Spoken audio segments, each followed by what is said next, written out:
নমস্কার প্রিয় বন্ধুরা, বেঙ্গলি সলিউশন ইউটিউব চ্যানেলে তোমাদের সকলকে স্বাগত। আজকে আমি বিহার স্টেট এক্সামের বাংলা বিষয়ের অত্যন্ত গুরুত্বপূর্ণ কিছু প্রশ্ন নিয়ে হাজির হয়েছি। তো তোমরা ভিডিওটিকে দেখো এবং দেখে তোমাদের মতামত কমেন্ট সেকশনে জানাবে এবং পাশাপাশি আমার এই ভিডিওটিকে লাইক করো, কমেন্ট করো, শেয়ার করো, যাতে করে আমি নিত্য নতুন ভিডিও দেওয়ার দ্রুত অনুপ্রেরণা পাই।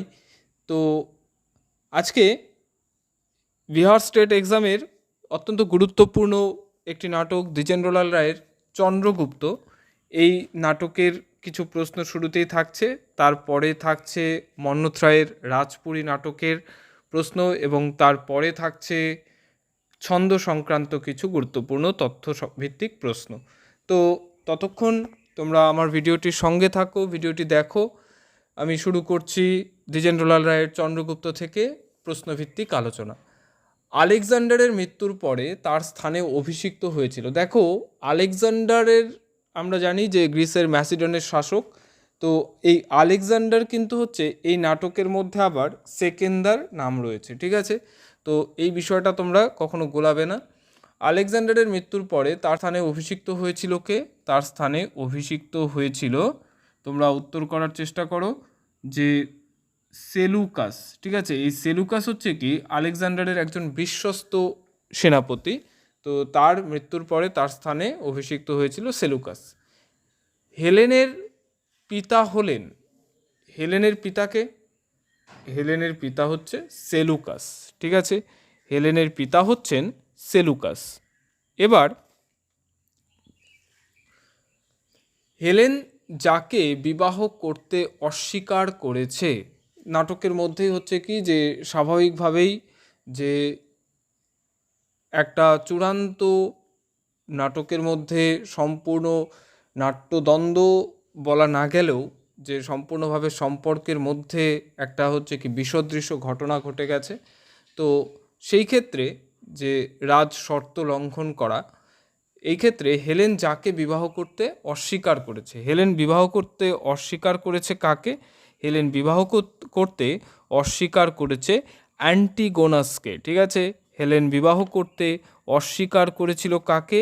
অ্যান্টিগোনাসকে। এই অ্যান্টিগোনাসও কিন্তু হচ্ছে আলেকজান্ডারের একজন সেনাপতি। ঠিক আছে, এরপর চন্দ্রগুপ্ত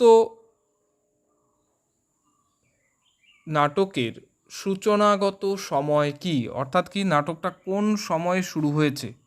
দেখো, চন্দ্রগুপ্ত নাটকের যে সূচনা, মানে প্রথম অঙ্কের প্রথম দৃশ্য, এর জায়গাটা হচ্ছে কি সিন্ধু নদের তট। ঠিক আছে, আর দূরে সেই সময় হচ্ছে কি গ্রিকদের জাহাজ শ্রেণী দাঁড়িয়ে ছিল। আর কি রয়েছে? আর হচ্ছে কাল, কাল হচ্ছে কি সন্ধ্যা। তার মানে কি, তার মানে আনসার কি হবে? আনসার হবে সন্ধ্যাবেলায়। ঠিক আছে, চন্দ্রগুপ্ত নাটকের সূচনাগত সময় হচ্ছে সন্ধ্যাবেলা। এরপর চন্দ্রগুপ্ত যে স্থানের রাজপুত্র ছিলেন, ঠিক আছে, অর্থাৎ কি সম্রাট চন্দ্রগুপ্ত কোন স্থানের রাজপুত্র ছিলেন? নাটকের মধ্যে যে একটা জায়গায় দেখবে তোমরা কি রয়েছে, যে তবে শুনুন সম্রাট, আমি মগধের রাজপুত্র চন্দ্রগুপ্ত। তার মানে কি? তার মানে বুঝতেই পারছো যে চন্দ্রগুপ্ত তাহলে কোন স্থানের রাজপুত্র ছিল? মগধের রাজপুত্র ছিল। ঠিক আছে, এরপরে চন্দ্রগুপ্তের পিতার নাম। ঠিক আছে, চন্দ্রগুপ্তের পিতার নাম কি ছিল?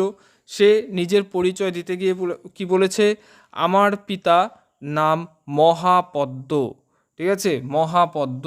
তো চন্দ্রগুপ্তের হচ্ছে কি, চন্দ্রগুপ্তের যে বংশ, সেই বংশের মধ্যে হচ্ছে কি সে নিজের পিতার যে পরিচয় দিয়েছে সে মহাপদ্ম নন্দ। ঠিক আছে, নন্দ বংশ, তো মহাপদ্ম নন্দ। এরপর চলে যাও পরবর্তী প্রশ্নে। চন্দ্রগুপ্তের বৈমাত্রেয় ভাই হলেন।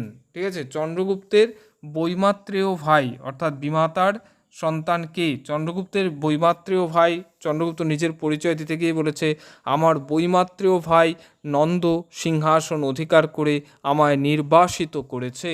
তার মানে চন্দ্রগুপ্তের বৈমাত্রেয় ভাই কে? তাহলে চন্দ্রগুপ্তের বৈমাত্রেয় ভাই হচ্ছে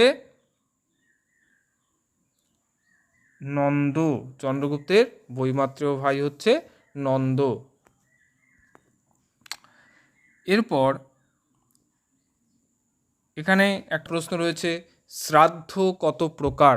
ঠিক আছে, মূল নাটকের মধ্যেই একটি জায়গায় রয়েছে, তোমরা যারা মূল নাটক পড়েছো বা পড়বে তারা দেখবে যে একজন পারিষদ একজন পারিষদ বলেছে, তো সে হচ্ছে কি নন্দের, রাজা নন্দের পারিষদ একজন বলেছে কি শ্রাদ্ধ কত প্রকার।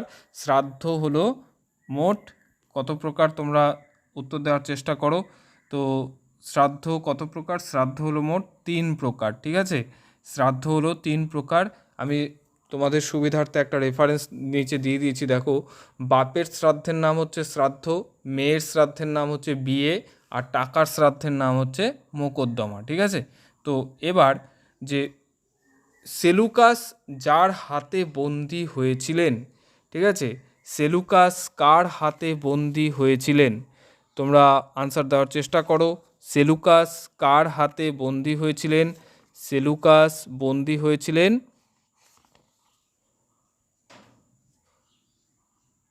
অ্যান্টিগোনাসের হাতে। ঠিক আছে, এই কারণটাও কিন্তু হচ্ছে প্রত্যাখ্যান করার একটা, মানে হেলেন সেই অ্যান্টিগোনাসকে প্রত্যাখ্যান করার একটা কারণ। ঠিক আছে, কারণ তার হচ্ছে কি যে তার বাবার সঙ্গেই হচ্ছে কি বাবার ওপরেই হচ্ছে সে অস্ত্র ধারণ করেছিল। তো সেই ক্ষেত্রে যে সেলুকাস কার হাতে বন্দী হয়েছিলেন? অ্যান্টিগোনাসের হাতে বন্দী হয়েছিলেন। আর সেই কারণে হচ্ছে তার মেয়ে হেলেন তাকে হচ্ছে কি বিবাহ করতেও অস্বীকার করেছিল। রাজপুরী নাটকটি প্রথম যে পত্রিকায় প্রকাশিত হয়, দেখো যে আমি প্রথমেই বলেছি যে একটু দ্রুততা বা ব্যস্ততার মধ্যে আমাকে করতে হয়, কিছু ভুলভ্রান্তি থাকলে তোমরা সেটা আমাকে জানাবে, কিন্তু আমি যতটা সম্ভব নিখুঁত করার চেষ্টা করি। কিন্তু তার মধ্যেও হচ্ছে কি যদি কোনো হচ্ছে কি খেয়ালিবশত কোনো ভুল থেকে যায় অবশ্যই জানাবে, কারণ সবাই মানুষ, তো ভুল হতে পারে। আর যেহেতু হচ্ছে কি প্রচণ্ড ব্যস্ততার মধ্যে এবং যেহেতু এখন নিউ সেশন শুরু হচ্ছে আমাদের, তো সেই জন্য হচ্ছে কি যে একটু ব্যস্ততার মধ্যে কাজ করতে কিছু ভুলভ্রান্তি থাকলে অবশ্যই আমাকে জানাবে।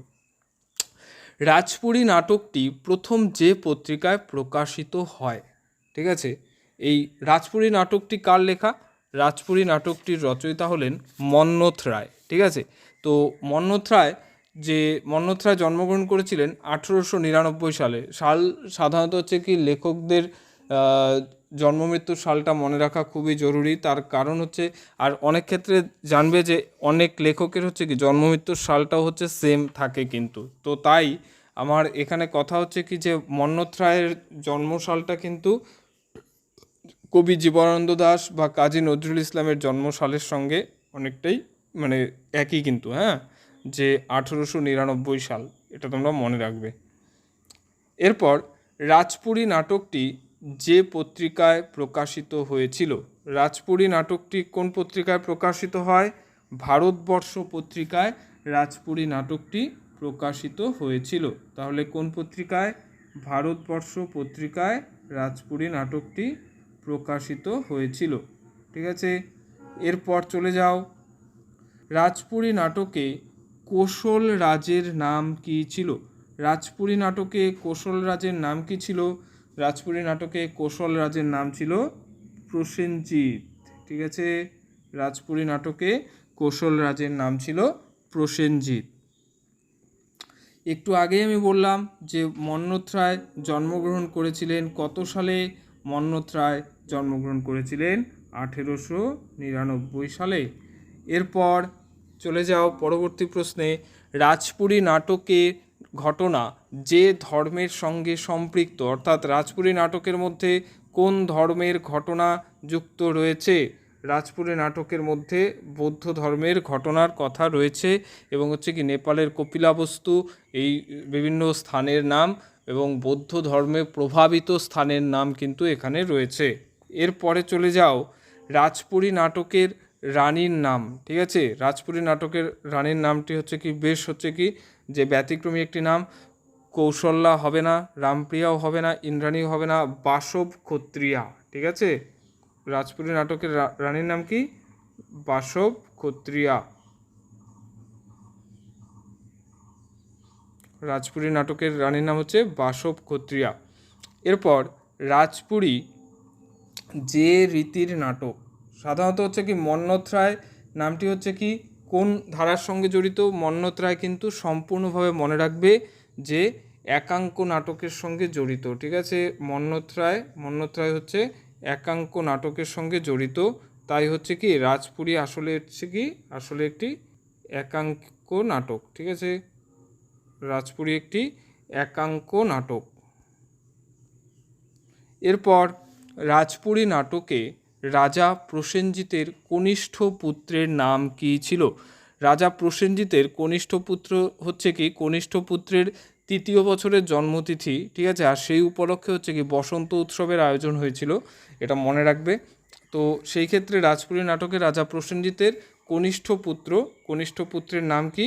কনিষ্ঠ পুত্রের নাম হচ্ছে, তোমরা বলার চেষ্টা করো, কনিষ্ঠ পুত্রের নাম হচ্ছে কুমার রাজশেখর, ঠিক আছে। কুমার রাজশেখর।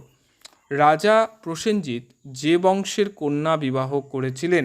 রাজা প্রসেনজিৎ শাক্য বংশের কন্যা বিবাহ করেছিলেন। এরপর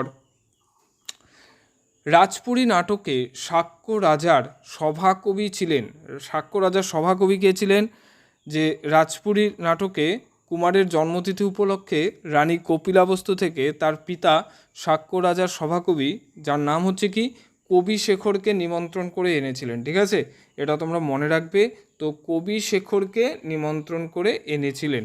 তারপর যে সভাকবি তাহলে ছিলেন কে? কবি শেখর। আচ্ছা, বাংলা একাঙ্ক নাটকের সর্বশ্রেষ্ঠ শিল্পী হলেন কে?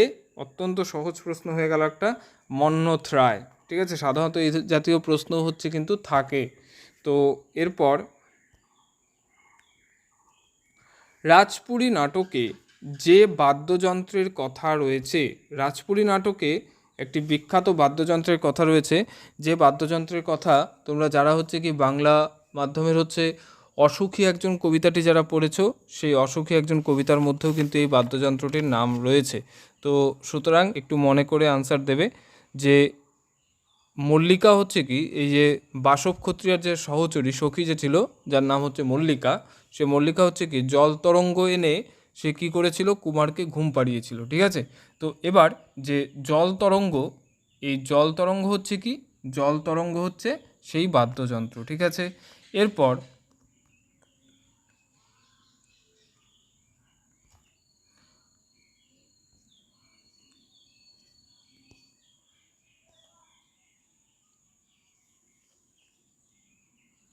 প্রমথ চৌধুরীর সবুজপত্র প্রবন্ধটি কোন মূল গ্রন্থের অন্তর্গত? ঠিক আছে, প্রমথ চৌধুরীর সবুজপত্র হচ্ছে বীরবলের হালখাতা।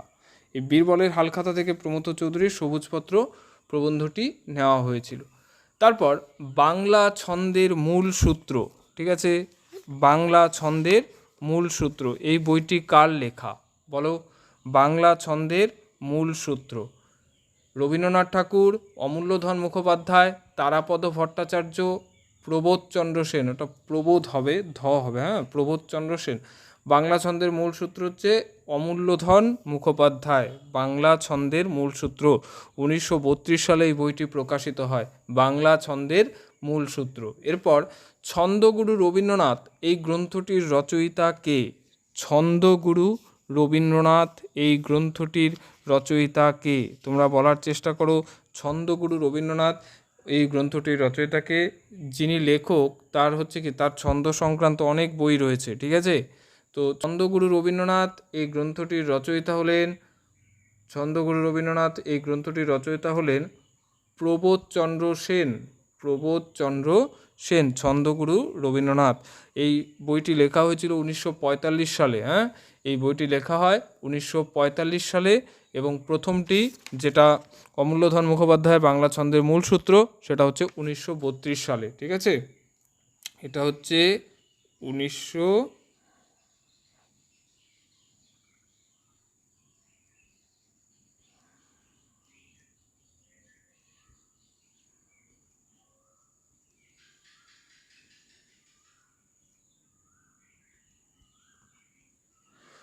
এটা লেখা হয়েছিল 1932 সালে। এরপর নিম্নলিখিত কে স্বরবৃত্ত ছন্দকে চিত্রা নাম দিয়েছেন? স্বরবৃত্ত ছন্দকে চিত্রা বলেছেন। তিনি অত্যন্ত বিখ্যাত মানুষ এবং তার ছন্দ নিয়ে বেশ পরীক্ষা নিরীক্ষা রয়েছে। বিখ্যাত মানুষ। তিনি হচ্ছেন ষড়বৃত্ত ছন্দকে চিত্রা নাম দিয়েছেন কে? ষড়বৃত্ত ছন্দকে চিত্রা নাম দিয়েছেন সত্যেন্দ্রনাথ দত্ত, ঠিক আছে, যাকে রবীন্দ্রনাথ বলেছেন ছন্দের জাদুকর। এরপর বাংলা কবিতার ছন্দ, এই বইটি কার লেখা? বাংলা কবিতার ছন্দ বেশ বিখ্যাত বই। আমি একটু ক্লু দিয়ে দিচ্ছি, এই লেখক বাংলা সাহিত্যে ভোগবাদী কবি নামে পরিচিত, ঠিক আছে। তো সুতরাং বুঝতেই পারছো তোমরা, মোহিতলাল মজুমদার। মোহিতলাল মজুমদারের হচ্ছে বাংলা কবিতার ছন্দ, এই বইটি তার লেখা, ঠিক আছে। বইটি প্রকাশিত হয় কবে? মনে রাখবে, স্বাধীনতার ঠিক 2 বছর আগে 1945 সালে এই বইটি প্রকাশিত হয়েছিল।